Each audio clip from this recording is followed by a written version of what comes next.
Shalom, Sidra de Vaetranan, septième montée, recevoir ou plutôt prendre sa récompense. Le dernier verset de la Sidra de Vaetranan contient une injonction divine d'ordre général. Tu garderas la mitzvah, les lois irrationnelles et les lois sociales que je t'ordonne d'observer aujourd'hui. Rashi reprend les deux derniers mots de la Sidra d'observer aujourd'hui et explique observer aujourd'hui et demain au monde futur, prendre son salaire.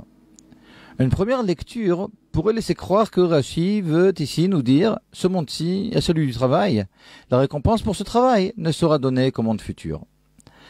Or, cette explication n'est pas exacte dans la mesure où la Torah elle-même, au début de la Sidra de Bechukotai, nous parle d'une récompense même dans ce monde-ci pour l'accomplissement des mitzvot.